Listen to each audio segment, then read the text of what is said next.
आपके ताउन के बगैर मैं लखपति कैसे बन सकता था भाभी।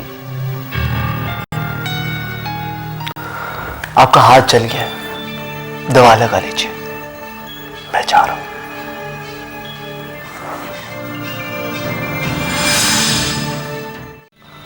वकील साहब, एक बात का ख्याल रखिएगा, सुहेल वाली बात बड़ी अम्मा को पता ना चले, और ये भी कोशिश कीजिएगा कि सुहेल को ये पता ना चले कि आप तमाम हकीकत मुझे बता चुके हैं। मैं नहीं चाहता कि वो शर्मिंदा नज़रों से मुझे फेस करे, उसे अपनी गलती का खुद ही एहसास हो जाएगा। बड़ी हिम्मत है आपा तुम्हारी, जो इस जहन्नुम में इतने साल गुजारती है। देख लो, इसलिए फर्जिन में तुम्हें कहती हूँ कि तुम इस घर में बहू बनकर आ जाओ, ताकि कुछ तो पोजीशन बन सके मेरी इस घर में। अरे आप लोगों को तो ये भी नहीं पता, रोहेल को नई फैक्ट्री का एमडी बना दिया गया है। क्या?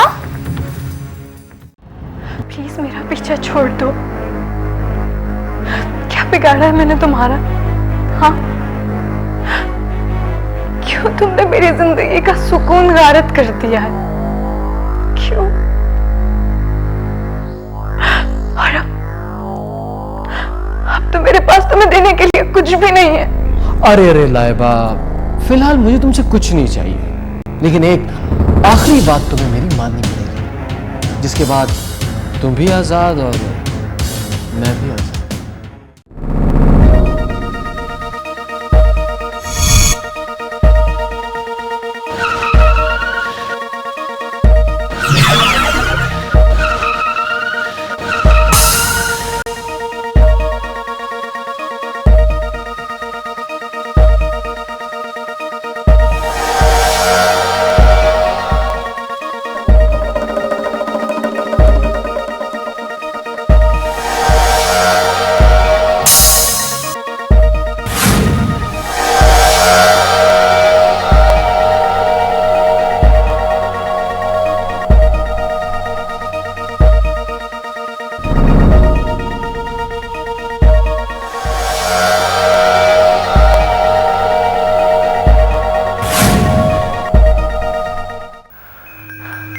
क्या बकवास कर रहे हो तुम?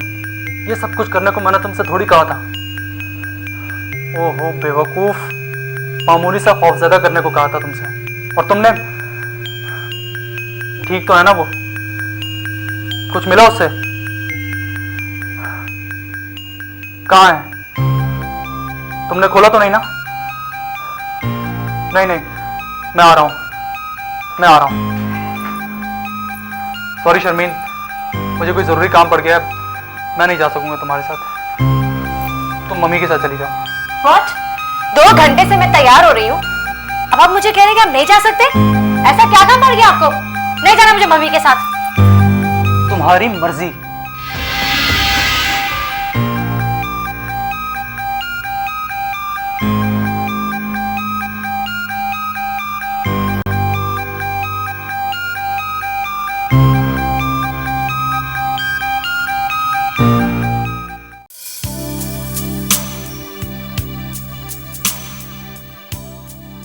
हर अच्छे बिजनेसमैन के लिए ये बहुत ज़रूरी है कि वो सही वक्त पर सही डिसीजन ले, क्योंकि बाज़ औक़ात सिर्फ एक लम्हे की देर हमें करोड़ों का नुकसान दे सकती है।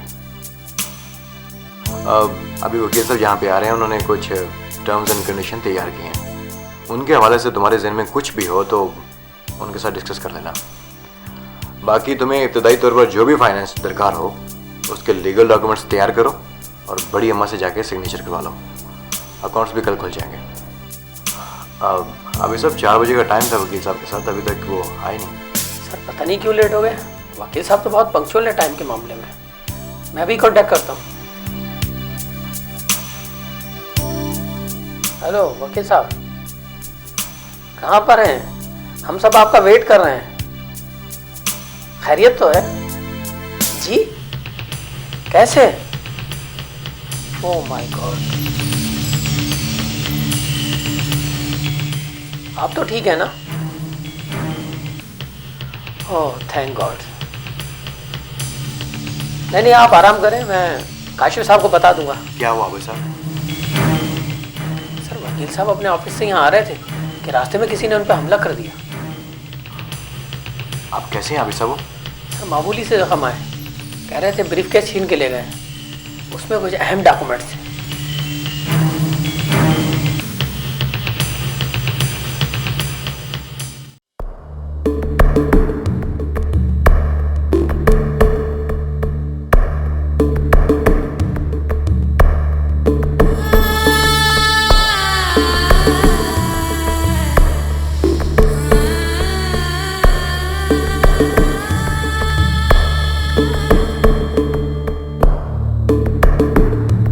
करना होगा लाइबा, क्योंकि बात अब तेरी इज्जत की आ गई है। अब तेरे पास सिर्फ 2 ऑप्शन है, या तो रोहेल को तमाम सच्चाई बता दे या फिर मार दे सीमाप को जान से, हटा दे उसे रास्ते से। हाँ, मैं उस शख्स को मार दूंगी, खत्म कर दूंगी मैं उसे। हाँ, मार दूंगी मैं उसे। तुम मारोगी उसे लाइबा? हाँ, अरे सच्चाई का सामना करने की हिम्मत तो है नहीं तुम में, और दावे कत्ल करने के तुम कुछ नहीं कर सकती, कुछ नहीं, कुछ भी नहीं।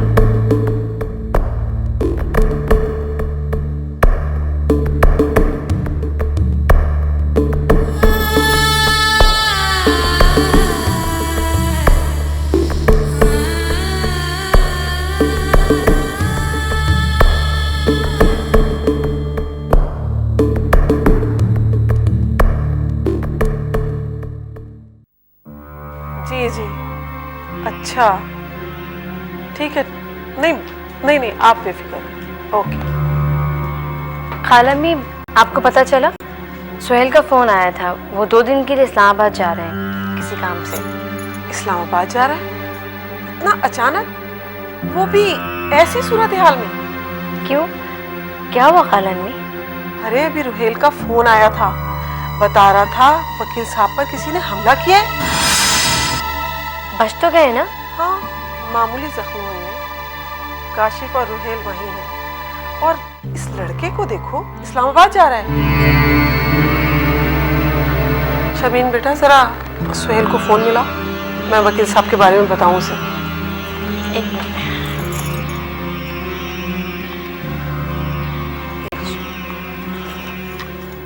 सुहेल, शर्मीन बता रही है तुम इस्लामाबाद जा रहे हो। खैरियत ही तो नहीं है। रुहेल बता रहा है वकील साहब पर हमला हुआ है। रुहेल और काशिफ वहीं हैं, उनके घर पर। तुम नहीं जानते बेटा, ऐसे मौके पर जाओगे तो शक का निशाना बनोगे। हाँ हाँ, मैं भी तुम्हारे साथ चलती हूँ। ठीक है, तुम आओ जल्दी से। ओके, ये लो शर्मीन, सुहेल आ रहा है। खालाम्मी, कौन कर सकता है ये हरकत? क्या पता बेटा, तुम जरा मेरे कपड़े निकाल दो। सुहेल आ रहा है, मैं भी जरा वकील साहब को देखाऊं। जी खालाम्मी, मैं भी निकाल देती। अब वसीयत का राज खुल ही जाना चाहिए। क्या खबर, अगला लम्हा वकील साहब की जान ही ले ले।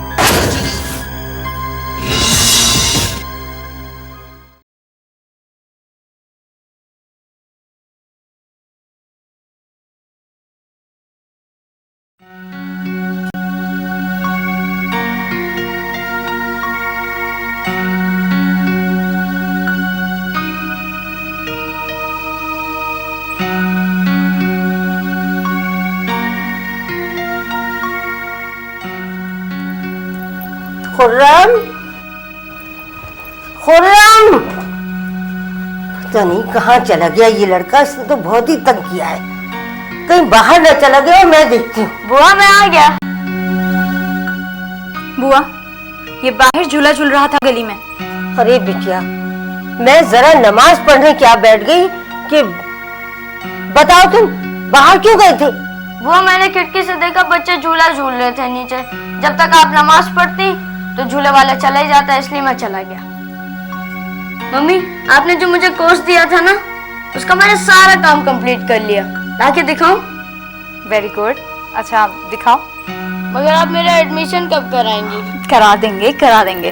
पहले आप जाओ अपने रूम में जाके मुझे अपना होमवर्क लाके चेक कराओ, ठीक है? अच्छा, क्या बात है, कुछ परेशान लग रही हो? अब आप खुर्रम का और ज्यादा ख्याल रखा करें, क्योंकि वो शख्स सीमा अब ओछी हरकतों पे उतर आया है। मुझसे पैसों का तकाजा करते करते वो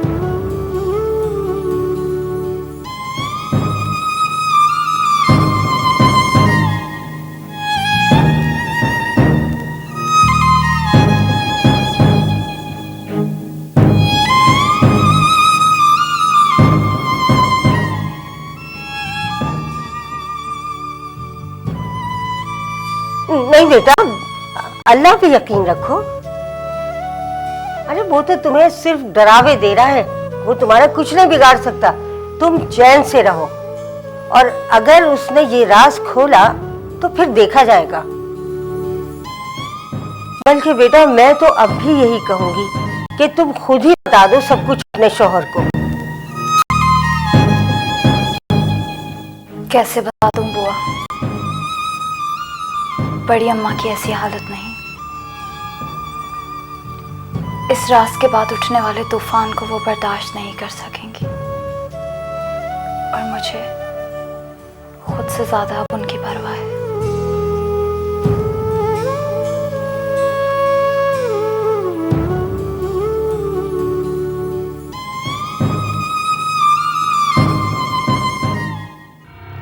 जब देखो बड़ी भी फर्जीन के पीछे पड़ी रहती है। जिक्र हो ना, आखिर में टांग टूटती है फर्जीन के ऊपर आके। मियाँ ऑफिस के एमडी बन गए हैं, बीवी को घूमने घुमाने से फुर्सत नहीं है, बदनाम होती है शर्मीन और फर्जीन।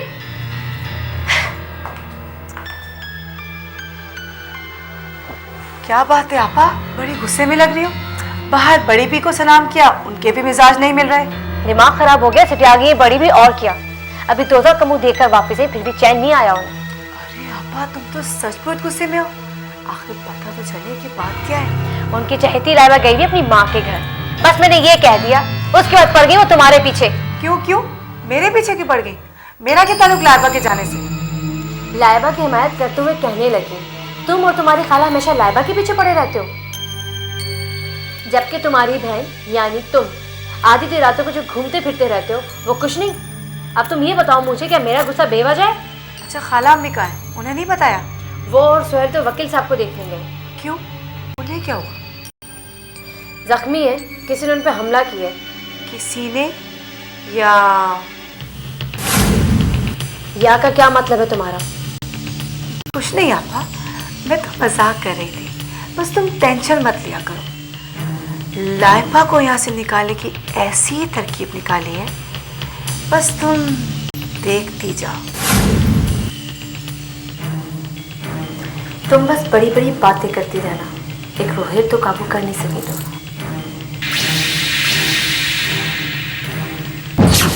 देखती जाओ आपा, किस किस को काबू करती हूँ मैं। हाँ वैसे ये तो है। कोई मुश्किल तो नहीं पेश आ रही बेटा तुम्हें? नहीं बड़ी अम्मा, भाईजान और आबिद साहब के होते हुए फैक्ट्री में मुझे किसी मुश्किल का एहसास ही नहीं हो रहा। ठीक से काम कीजिएगा भाई, किसी दिन भी अचानक आ जाऊंगी इंस्पेक्शन पर। बहुत बेहतर मादाम। फरीदा, तुम बहुत शैतान हो गई हो। बड़ी माँ, मैं जरा लाइबा को फोन करके पूछता हूँ कि वो खुद आ जाएगी या फिर मैं लेके आ जाऊँ उसको। ठीक है बेटा, लेकिन बेहतर यही होगा कि रात होने वाली, तुम खुद ही जाके ले आओ। जी बड़ी अम्मा, मैं खुद ही ले आता हूँ। ठीक है। काशिफ। जी बड़ी अम्मा। बेटा, वकील साहब पे हमले के बाद से ना मुझे बहुत डर लगने लगा है। मुहतात रहा करो बेटा, यहाँ कुछ पता नहीं लगता कि अपना कौन है और अपनों के भेष में दुश्मन कौन है। जी बड़ी अम्मा।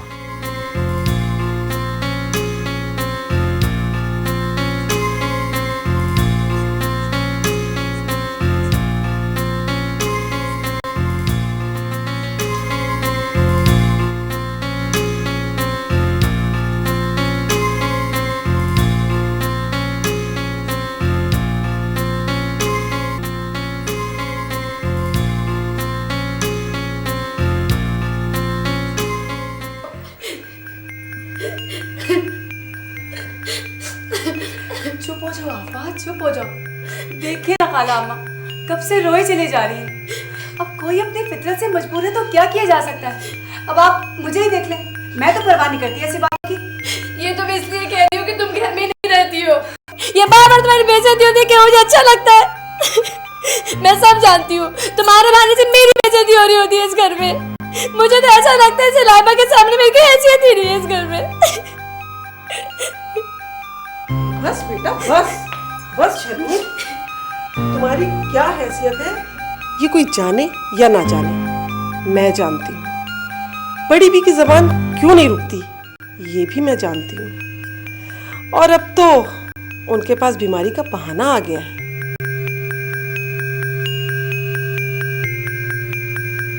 मगर तुम फिक्र मत करो, चुप हो जा, शाबाश। अभी तुम्हारी खाला अम्मी जिंदा है। आज लाइबा जिस जगह से मिली है ना तो वो रास्ता उसकी माँ के घर का था ना किसी अजीज रिश्तेदार का। शक तो मुझे पहले से था, मगर आज यकीन हो गया है कि वो माँ का बहाना करके कहीं और जाती है।